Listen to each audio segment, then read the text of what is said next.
Good evening. It is 7 o'clock, and I'm sure more people will be joining, but I just wanted to welcome you and we'll get going. And this is being recorded and it will be up on our YouTube channel by the end of the evening. My name is Terry Eichel. I'm with the Interreligious Eco-Justice Network. We are a faith-based environmental organization that works with religious communities in Connecticut. Our mission is to inspire and equip Connecticut's religious communities and their spiritual allies to protect our planet through education, engagement, and advocacy. I would like to first read our land acknowledgement statement. We acknowledge that Connecticut, Algonquin for land on the Tidal River, is the traditional home of Mohegans, Pequots, and many other tribes.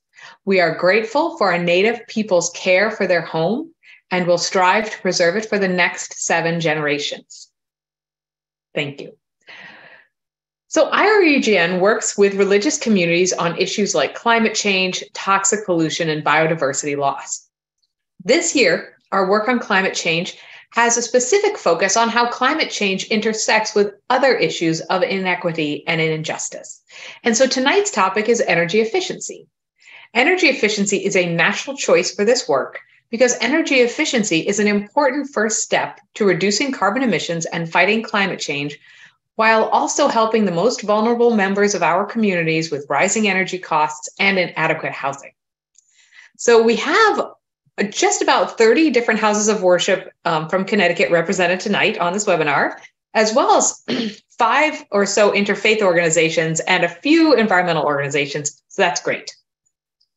My presentation is not overly long, and I created it with a goal that the people attending tonight might want to show it to other members of their houses of worship to encourage participation in our programs this year. So I have some facts on climate change, some facts on energy efficiency, and information, of course, about the energy efficiency programs in Connecticut. So some of this you may already know, and some of it may be new. This particular program this year is focused on Connecticut and Connecticut's energy efficiency options. However, if you are not from Connecticut, we do have a webinar next week on religious communities and the federal funding and programs that will be available through the Inflation Reduction Act, which of course is a federal program. So the information on next week's webinar will be applicable nationally. And if anyone has registered for this webinar, you will receive information on registering for that webinar next Tuesday, and it's also on our website. So thank you so much. And with that, I am going to share my screen and we'll get going on our PowerPoint.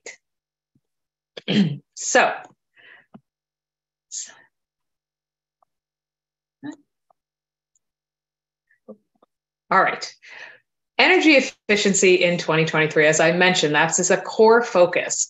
And one of the reasons is, and obviously some of you may already be very, very well attuned to this, is climate change. Climate change is obviously a huge, the moral crisis of our time. For those of you who know Ryan Hanrahan, the meteorologist in Connecticut, he just let us know today that January was 10 degrees warmer than normal, which is enormous. So this year, our country had 5 1,000-year rainfall events in Missouri, Kentucky, Illinois, California, and Texas. Flooding in Pakistan displaced 30% of the residents. There were crushing heat waves in Europe. And the drought caused Nevada's Lake Mead to drop to 26% of its capacity. So we are seeing the impacts of climate change both locally in our own state, nationally, and globally. Energy justice is another way that this intersects with climate change. Lower income houses have an energy burden that is 3 times higher than higher income houses. Lower income households are less likely to be energy efficient. And I know this to be true. I worked in Waterbury some years ago, and I spoke to a woman who had electric heat, and it came in on her bedroom. It was piped in through her bedroom, the upper floor. The upper floor was boiling in the winter because she couldn't control it. The downstairs was freezing because there was no insulation. And so she was really suffering and paying for all of this electric heat that couldn't keep her comfortable in her home. Dr. Catherine Hayhoe said on a webinar that we sponsored in 2021 that 60% of our carbon emissions could be reduced with energy efficiency measures, which is so exciting because there's so much opportunity and it's fairly easy to do. And Connecticut has really great programs, both for small businesses, which is what houses of worship are, and residents. A few more facts about energy usage. So in Connecticut, in 2020, Connecticut used 12,963 kilowatt hours in electricity, higher than in 2019. This coincided with an increase in days over 90 degrees. I don't know if you remember how warm it was in November, but by November 12th, this year, or last year, 2022, we had 7 or 8 days over 70 degrees in November. People actually spend 30% more on electricity in the summer than the winter because they're trying to stay cool with their air conditioner. For people who don't have air conditioners or a way to keep cool, the heat waves can be extremely dangerous. And the average electricity bill in Connecticut is 19% higher than other states. I know that most of us are aware that Eversource has recently raised their rates, so I would imagine that percentage is going to go up. Now, a typical non-energy efficiency home, an energy efficient home uses 30% more energy than an energy efficient one. So now a lot of people want to know solar, heat pumps, other sources of renewable energy. Energy efficiency should come first because the solar arrays, the heat pumps, and all those things are designed to your current energy use. So if you reduce your energy use, you will then reduce the cost of those energy sources. So it's that's a first step that you should really take, is making your house of worship energy efficient and your home energy efficient. So this year, IREJN is very excited to announce for the first time ever that we will have a small grant assistance program available. So in 2023, we will be able to award 10 $1,000 small grants to assist houses of worship with energy efficiency measures. We're going to be giving priority to houses of worship in distressed municipality or environmental justice zones. And that information can be found on the Department of Energy and Environmental Protection website, and I will also send that link out. What we're asking you to do is we would like participants to complete the small business energy audit and undertake some energy efficiency measures, and I will go through sort of what that looks like. We want the participants to host a residential weatherization campaign in their house of worship to try and help the folks that go to your house of worship become more energy efficient. And we would like the participants to help spread the word, hosting an informational session to 3 to 5 area houses of worship. It could be in person, it could be virtual. We will, IREJN will provide speakers as well as informational material to help you with that informational session. But we have found it's incredibly helpful if you use your network and the people that you know in your area to help spread the word about these programs. So the Inflation Reduction Act, and this is exciting I just wanted to touch on this for next week. The Inflation Reduction Act will have funding specifically for houses of worship for energy efficiency and renewable energy. And so if you are a congregation that is not necessarily in a distressed municipality, this is perfect because everyone is going to qualify, and there are going to be grants. There's a pilot program with grants of up to $200,000 for energy efficiency. And it will include sort of the regular things like insulation, but it's also going to include items like roofing. So that's why I am encouraging everyone on this webinar to complete the small business energy audit, because once this program opens up, if you have already done your audit and you know what energy efficiency measures you want to take, then you'll be able to get your application in very quickly. Because the application's not open yet, but now is the time to get your proposal ready so that when they do open up, you'll be in the queue. There is $50 million And if you divide that by 200,000, that's only 250 congregations in the nation. One of the things I am excited about is that they're going to be looking at the improvement in your energy efficiency as part of the application. They really want to have a big impact. And that's why I feel congregations in New England are going to be very competitive, because a lot of our congregational buildings are very, very old, and they could use a lot of energy efficiency help. So our webinar next week is with Daniel Brissett. He's the executive director of the Environmental and Energy Studies Institute from Washington, D.C. It'll be next Tuesday, February 7th from 7 to 8. So we have a lot of information and resources this year to help your congregation become more energy efficient. So and like I said, I know some of you know what these programs are, but I'm going to go through them so that other folks can learn about them. And also, if you have a trustee that couldn't come, you can show them this. So the Small Business Energy Assistance Audit, it's a free energy audit for small businesses. And in this case, your house of worship. A vendor will come to your house of worship and conduct a thorough audit. And you sign up on the Energize Connecticut website. And so they will provide you with a menu of energy efficiency measures. Everything that's available that could be done to improve your house of worship. You don't have to do all of them. You can select. The other thing that's interesting is the vendor that comes to do the audit does not have to be the vendor that you use. So you do have options to change if you prefer. I have to say, my feedback that I've gotten about the SBEA vendors has been extremely positive. So I think they do a good job. My church used them.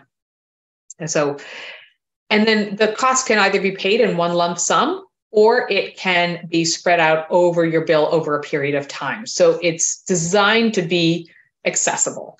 And for qualifying, the 10 qualifying congregations that will be doing the Small Business Energy, the SBEA program with IREJN, your house of worship would receive a $1,000 small grant to help offset the cost of the energy efficiency measures that you undertake. So then, after you've done your SBEA program, the next thing is to do a home energy solutions weatherization. We are very lucky in Connecticut that we have a really, really great energy efficiency programs to help all of these buildings become more weatherized. So the Home Energy Solutions program, for those who don't know, is for homeowners and renters. It is a program of Energize Connecticut, and it's paid for by a $1 to $2 fee on your Eversource or natural gas, and United Illuminating. Eversource, United Illuminating, natural gas. It's a small fee. We pay it every month.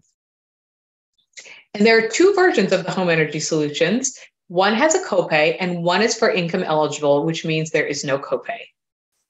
So how does it work? There's an application. The homeowners sign the application themselves. Renters need their landlord to sign. Similar to the SBEA program, the energy weatherization company will come to your home or apartment and provide several weatherization services just right off the bat. In 2023, there's a $50 copay, so it is very, very reasonable. And on average, the services are valued at close to $1,000. So it's a great program and highly recommended.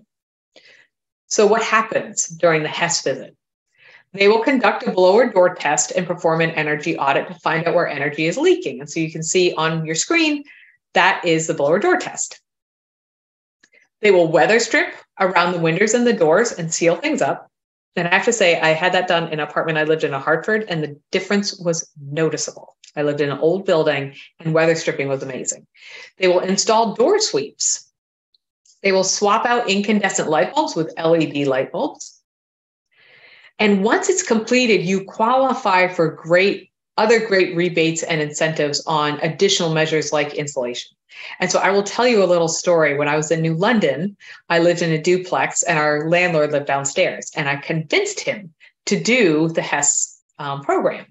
And he went ahead and did all of the insulation that they recommended. We lived in a very old house, that had been split up. And when he was over the moon happy because his fuel bill to heat our the house that we all lived in, this duplex, was cut by half immediately due to the changes that he made. So I have the variety and the majority of rebates incentives. As you can see, they're significant. It's up to $1.70 per square foot on approved insulation.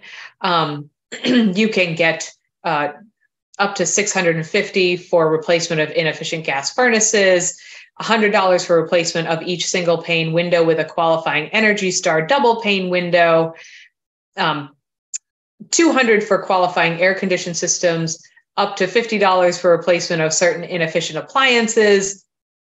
Insulation, though, is the key one. That will make such a difference in your heat bill and your comfort. So it's well worth it just to do the insulation. There are also significant rebates available for heat pumps. Ooh, I don't know where that went. So, but let me get into the income eligible program. So the income eligible program is for people who are income eligible. And as you can see with this table, it's meant to capture a lot of people for whom the copay would just be a burden. The goal is to help people reduce their energy costs, reduce their carbon emissions, and be more comfortable in their home. So as you can see, say a family of 4, maybe a single mom with 3 kids, she would need to make under $76,465 as her maximum annual income. That means that there are going to be a lot of single moms with 3 kids that will qualify for that. So if you are income eligible, that means that there's no copay and services are free. So there are a couple different ways that the home energy solutions and energy solutions with income eligible for renters and landlords exist. So for renters and landlords, it is for buildings with 2 to 4 family residences. And the programs are for the utility bill payer, whether it's a homeowner or a renter.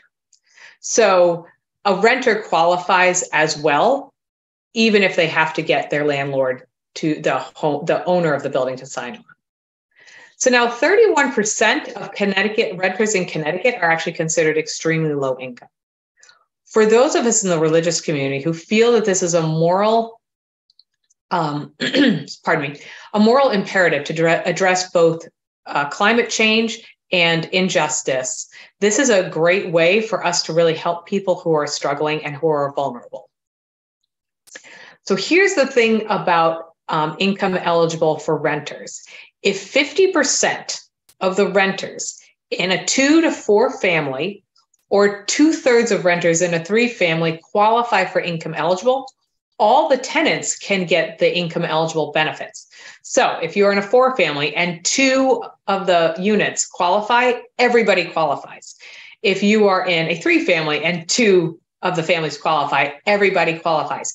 And this is regardless of the income of the landlord. Your landlord could be Jeff Bezos, but if there are enough people in this unit that qualify for income eligible, they will receive the services. The goal of this program is to help people who need it. So, however, every renter does need to fill out an application with their name, their address, and provide their utility bill. However, there's no copay, so that's great. It also includes the assessment, the blower door test, the air sealing, the aerator. It also includes LED light bulbs for free. If no one's income eligible, the landlord would have to pay for the light bulbs, but if you are income eligible, you get a lot of light bulbs. If it's a larger apartment building with more units, 5 or more apartments, it's actually easier to access the program. You're just because the owner is the only person who has to fill out the application and approve it, and then the utility has to approve it. So as long as the owner is on board and the utility approves it, the entire building, all of the units can be made more energy efficient. So the residents don't really have to do anything. The process is between the vendor, the owner, and the utility. And once the application is actually approved, the first visit is within 1 or 2 weeks. So for those of you who are here as a member of religious community who want to help, the weatherization programs are really important to get started on because there is a fairly long waiting list, I think, for the single family homes. I think they were moving through it, but they were still scheduling out a few months. So running the weatherization campaign and getting people in the queue is important.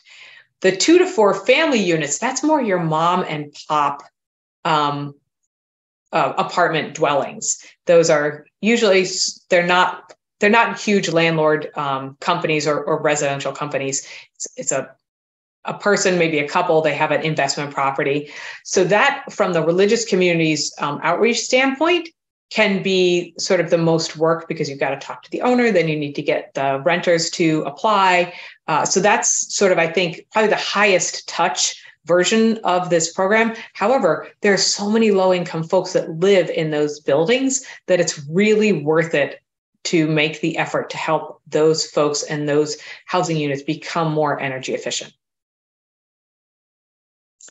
And so for the large apartment buildings, once the first visit is done within 1 to 2 weeks, the work gets completed fairly quickly too. So within 1 to 2 months.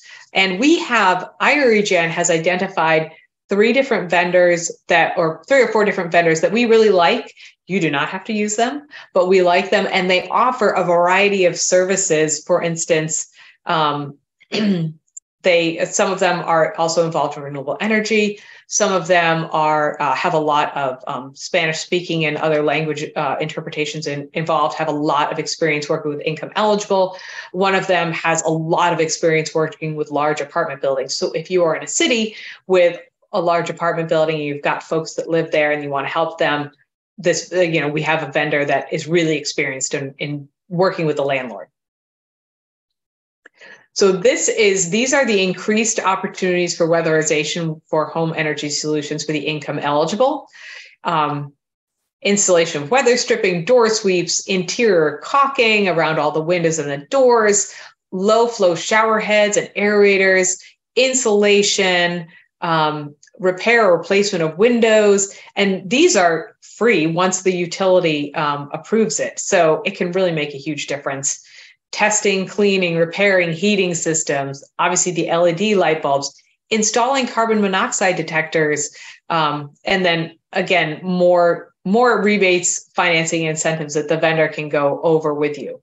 So it's a fantastic way to really help people who are struggling. So this is information. Signing up for the Home Energy Solutions or Home Energy Solutions Income Eligible, you can go through the website. I do have a Google form that I will send out to everyone if you are interested in participating in our program and also receiving resources. So for IREJN, if you're interested in doing a weatherization campaign at your school, house of worship, we will have a toolkit with home energy solutions brochures. We'll have some fact sheets. We'll create some social media for you that you can share to help build enthusiasm and excitement. A lot of times the vendors, if you have folks doing the copay, if you ask the vendor, they will actually donate a portion of the copay back to you for your mission work or your service work. So it's a nice little give back. So that's sort of the overview of this program. If you have questions, you can put them in the chat or the Q&A. And I just wanted to show you our upcoming events that we have. We have a lot going on. As I mentioned earlier in my presentation, Religious Communities and the Inflation Reduction Act is next Tuesday from 7 to 8. Daniel Brissett from the Environmental and Energy Studies Institute in DC will be with us to talk about all of those new federal options. We have an in-person Green Forum on state environmental legislation on Monday, February 13th at First Church of West Hartford.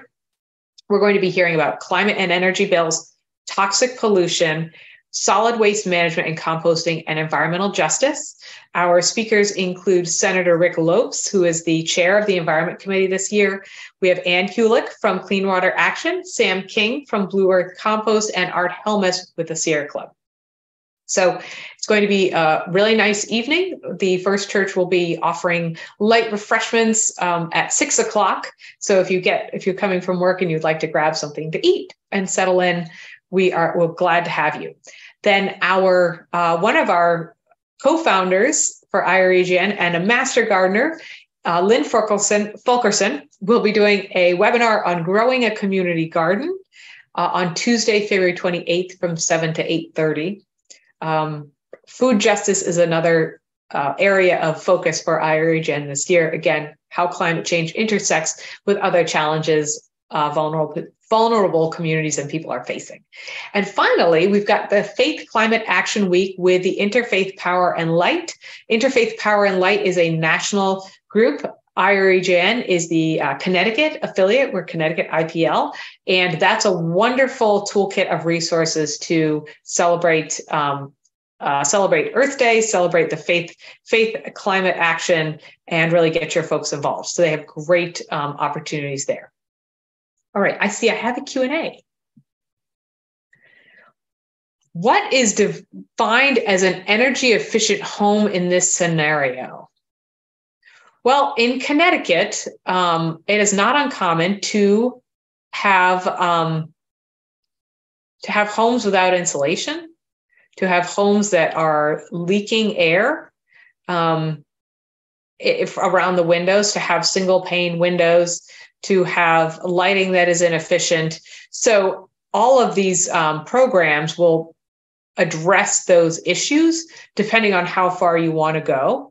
The copay program does sort of the basics and definitely will make a difference. If you really want to see deeper improvement, taking advantage of the incentives and the rebates for things like insulation are huge.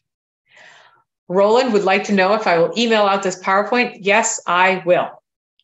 And I hopefully could put it up on the website. I will try. Jack would like to know if we will all receive follow-up details on the SBA audit process and who the contacts are. Yes. So I have,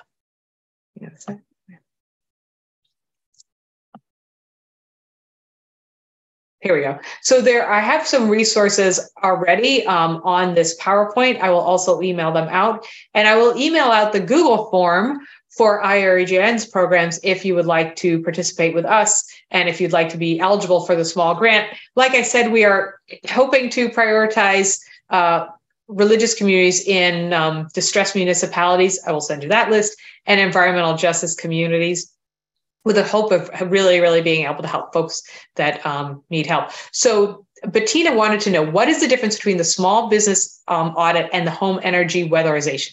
That's a good question. So the small business energy audit is just for small businesses, and houses of worship are considered small businesses. So the energy audit is totally free, but they don't do any work for free. So the audit is free. They will come in and they will look at your house of worship, and they will make assessments, and then they will provide you with a menu of energy efficient options that you can undertake. And then you can choose. And so when my church did it, we chose a variety of things. We did a lot with lighting, and that actually made a huge difference on our electricity bill. So, but I will say, looking at or participating in the webinar next week is going to be key, because there is going to be so much funding through the Inflation Reduction Act for even increased measures, like I said, roofing and insulation and furnaces and stuff like that. So home energy weatherization will do work for free. If you do the copay, you do your copay, and then they will come in and do about $1,000 worth of services on your home. And then you qualify after that for additional incentives, like the incentive for insulation, which I always recommend. It makes such a big difference. And for a rebate of $1.70 per square foot, that's more than half of the actual cost of insulation. So and income eligible, there's no copay. So, but the difference is you will actually get work done on your house just for signing up for the weatherization, and then you have the option to go further. So, all right, Roland is interested in Emmanuel Congregational Church in Hartford participating. I'll definitely send you that. Lad wanted to know if the Green Forum on state legislation will be recorded, even though it is in person. Thank you, Lad. That is a great question. Yes, it will be. It will be recorded and live streamed. One of the things about religious communities that I love is that we have all figured out during the pandemic how to live stream everything, and we're all good at it. So for a variety of reasons, my intention is for us, IREJN, to live stream any in-person event that we ever do. It's helpful for folks who have disabilities, who might want to drive at night, who might have to be home. So yes, it will be live streamed, it will be recorded. And we also hope to see you there if you would like to come. Roland wanted to know if the property chair and the environmental action team accompany the vendor doing the audit. Yes, absolutely. Absolutely. They're more than happy to talk to you about what they see. So Bill wanted to know, what agency do we contact for the commercial energy audit?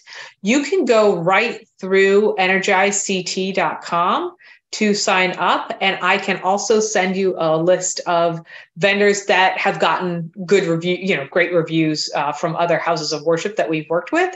So, but like I said earlier, both for the small business energy audit and the home energy solutions, there are really a lot of great vendors out there doing excellent work. Not all of the home energy solutions people do income eligible. So that is one thing. That's why the 3 vendors that I have all do the regular copay program. They all do income eligible. PosiGen also does renewable. They do solar, and Efficiency for All. It does a tremendous amount of work with income eligible. They are largely staffed by Black and Brown people. They have a lot of Spanish speakers on staff if you need that, which is fantastic. And then the CMC group works a lot with large apartment buildings and is very experienced in working with those owners. So lots of good people.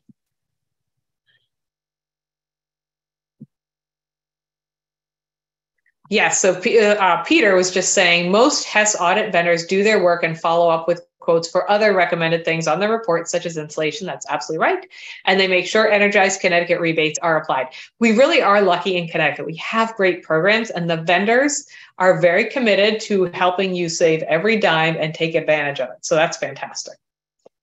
Roland wanted to know, do they look at HVAC, heating and cooling in the church? I believe they do. And yes. And so this is the thing. So for anyone who's attending, if you haven't done the SBA program at your house of worship, because there's so much funding in the Inflation Reduction Act, you really should, because you could put together a fantastic proposal and application for the pilot program through Inflation Reduction Act. And then the weatherization campaign for residents is one of the most impactful ways to help folks who are struggling in their homes. I always think about that woman in Waterbury that I spoke of earlier, because she had kids and she said it was hard to sleep at night because it was so hot. And then they were downstairs and it wasn't comfortable. And I thought, how do kids succeed in school if they can't sleep at night because it's too hot? These are things that impact and intersect with other areas of people's lives. And so helping with this area is huge. I'm sort of reminded of this parable story. This man comes along and finds 4 stonemasons working on a project. He asks the first one, "What are you doing?" And the person says, "Oh, I'm, creating a pathway." And the second person comes and says the same thing. "What are you doing?" "Well, I'm constructing a wall." And he goes to the third one and says, "What are you doing?" And he said, "Well, I'm building an altar." And to the fourth person, he says, "What are you doing?" And the fourth stonemason smiles and looks around and spreads her arms and says, "I'm building a cathedral." And so for these energy efficiency programs. They're energy efficiency programs that will help people be more comfortable. They'll help them save energy. But really, energy efficiency is going to reduce carbon emissions tremendously if we take advantage of it and save the planet. So we need to smile and spread our arms and say, we're saving the planet. Sorry, that was a little bit of a tangent.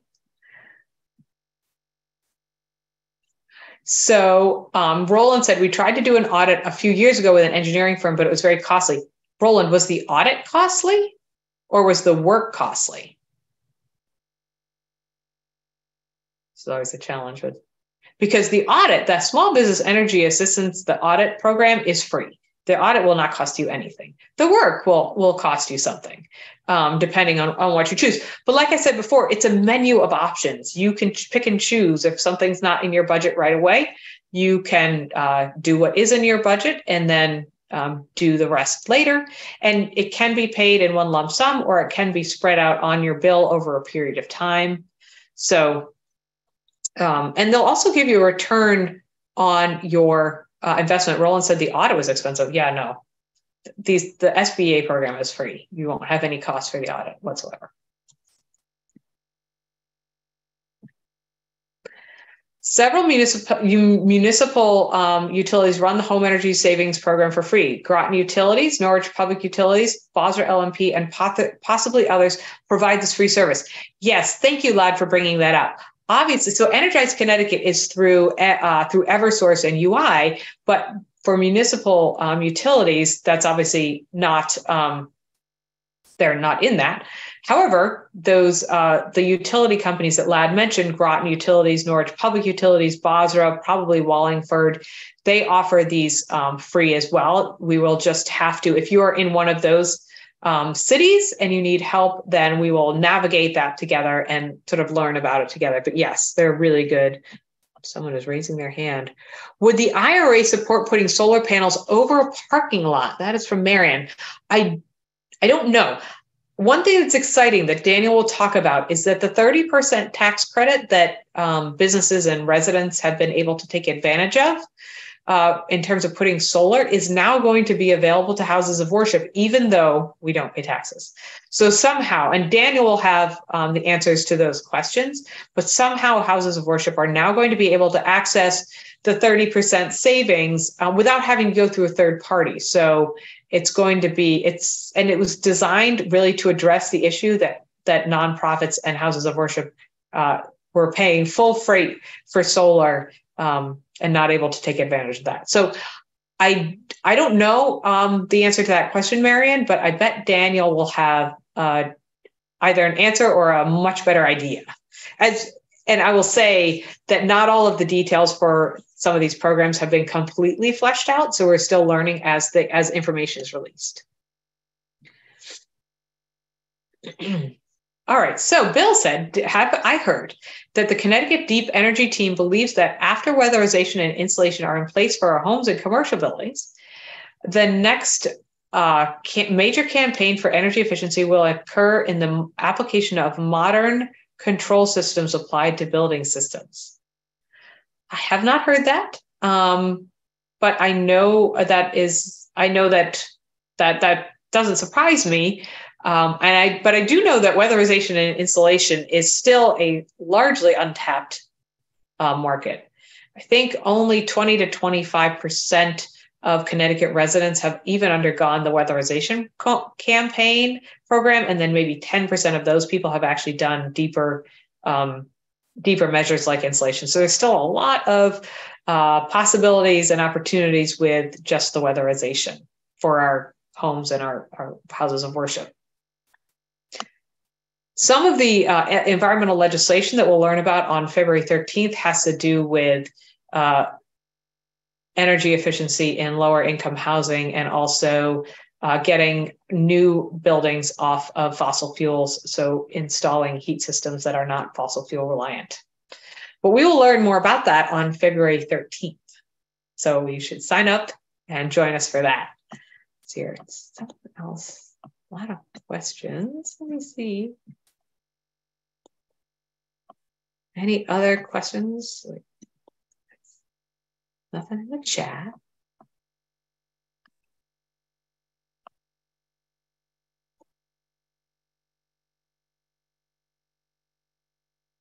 I'm going to actually stop this share for now. Oh, so Bill said, for example, EverSource can measure my thermostat settings from their headquarters.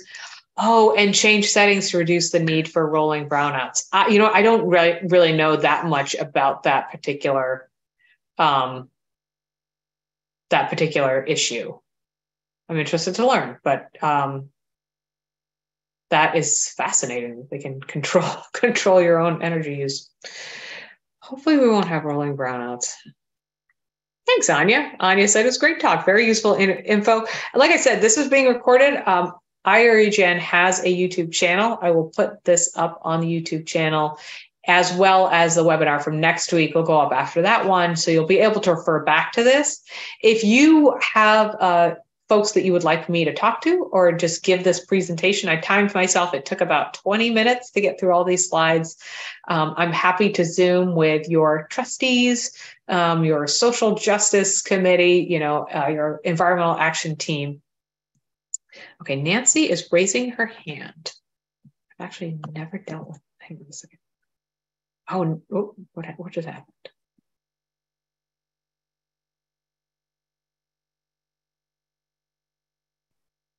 All right, Nancy, I'm letting you talk.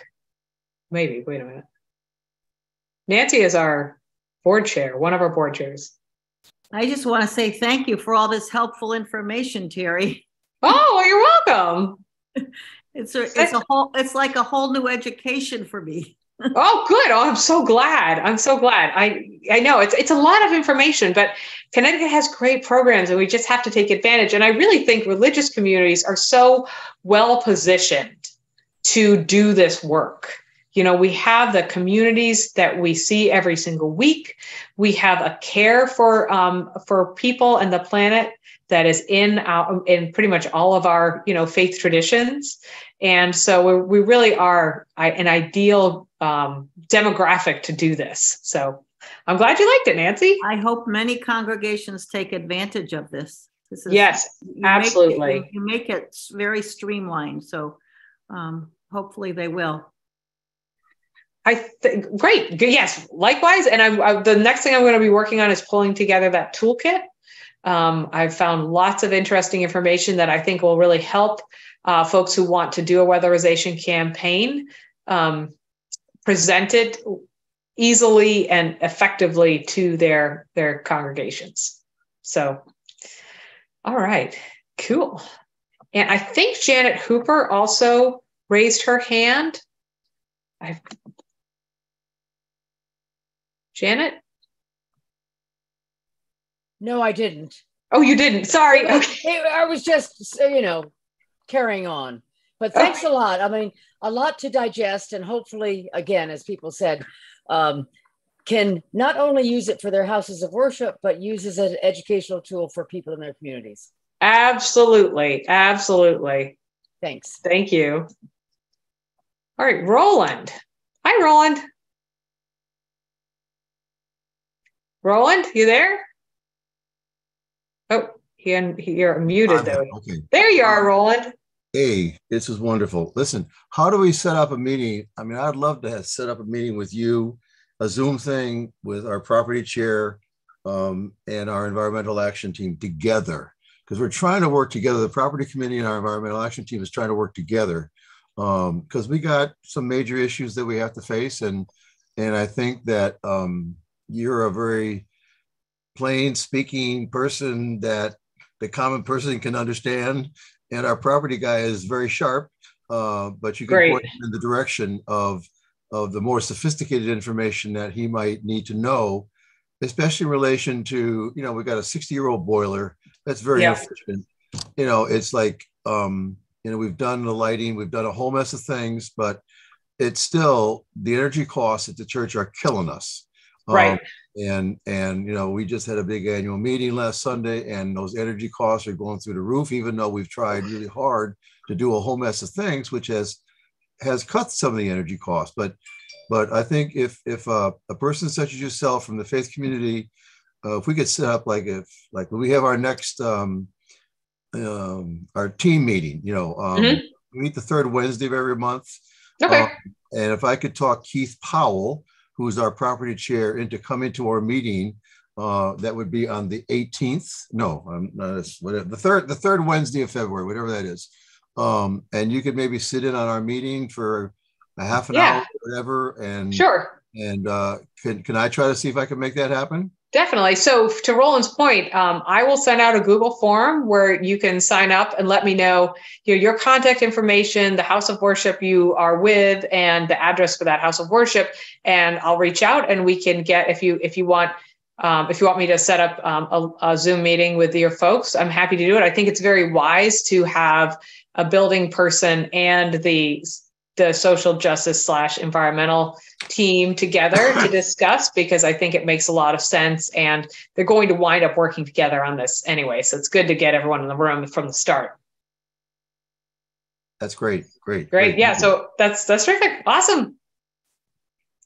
I'll let you know. All right. Thank you. Let's see here. Any other questions? Oh, Laura said, if you have a smart thermostat, you can sign up with Eversource and they can turn your thermostat off for a period of time when needed. You can override this if you want to, and you receive a financial incentive to sign up for this from Eversource. Thank you, Laura. What about parsonages that belong to churches? Thank you, Jean. That's a great question. The parsonages go through the home energy solutions. They're considered homes, but they are eligible just like anything else. My church, we did the parsonage and the church.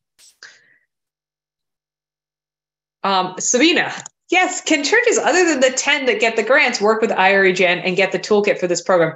Yes. Yes, please. We really want everyone to be able to do this and to make a difference. And so, if you're a congregation in a wealthier community, this is a great opportunity for you to, reduce the carbon emissions in your community, and also potentially partner with another organization that's helping folks. If you have a soup kitchen, you might have access to folks who are struggling. So yes, everyone can get the toolkit.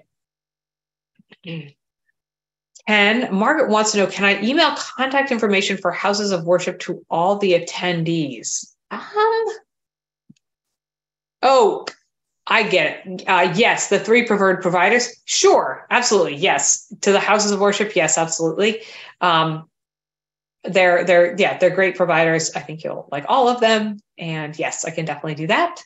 So I'll put together an email with information. You'll either get it this evening or maybe tomorrow morning. So depending on me just pulling all this information together. But yes, so any other questions?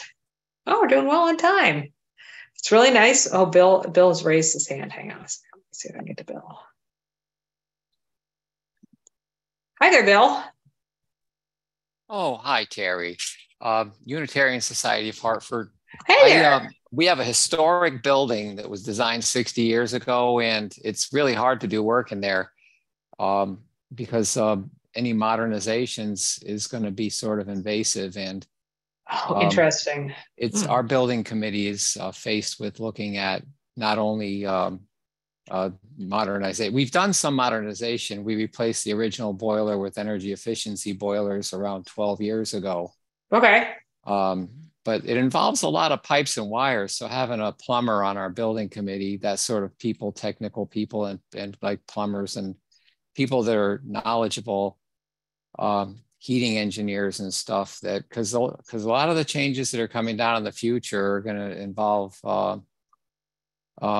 like buffer tanks and many zone circulators and manifolded systems with, splitting from, if you have 4 zones now, you'd want to split into 12 and things like that with individual thermostats, because the modern control systems are nothing like what they had 60 years ago. It's for sure. Yeah. And so for any of the congregations that are looking at like really big amounts of work, you should definitely do the SBA audit, but then also attend this webinar next week, because the pilot program has such significant money in it that it could be really helpful if you're a congregation in a house of worship that needs to do significant actions. So yep, Terry, I know the Unitarian Society of Hartford. That's a cool building. Yeah.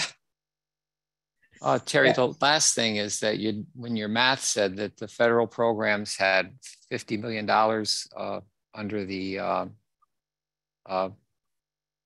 It's one pilot program. Yeah, but that'll serve more than 250 congregations because Did I do the math nationally, wrong? because not every grant is going to be for the maximum. Well, yes, exactly. That's for sure. Yes. But yeah, so I was assuming if everyone maxed out. But you're right. No, I mean, if you only need a $60,000 work, then that's going to be more money. But definitely a good reason to really have your building assessed and know what you need, so that you can, put in as robust an application as will help. Thank you. Yes, you're correct.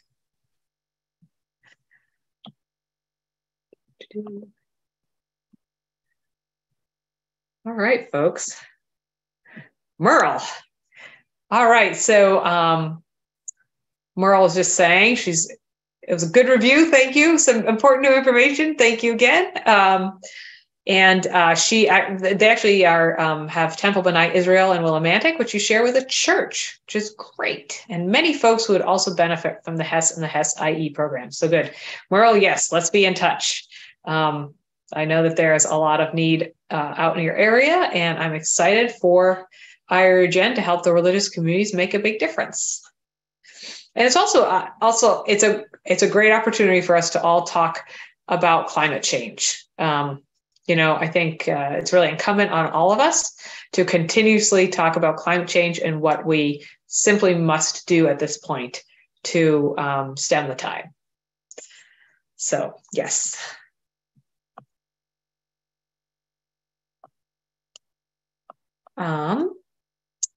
Any other questions from anybody? You guys are a lively bunch. That's a lot of questions. Thank you so much. I'm really glad that you all joined us this evening. It's been really great. I'm super excited about the work that we are going to do this year. And I know some of the home energy solutions between the income eligible and the different rental properties, I know it can seem like a lot of information, but don't worry. The vendors really know how to handle it. We're going to work on this together and we can help you be successful. So, any other questions before we sign off for the evening? I feel like no. I feel like everyone has gotten all their questions out. All right, guys. Thank you so much. Let me just make sure.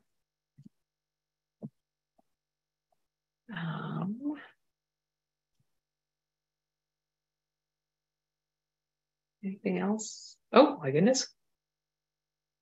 Okay, lots of people saying thank you, which is awesome. Thank you. You're welcome. My pleasure. All right, guys. Have a great night. I will send out a Google form. Please get in contact if you're interested in participating, and I hope you will. All right. Thank you so much.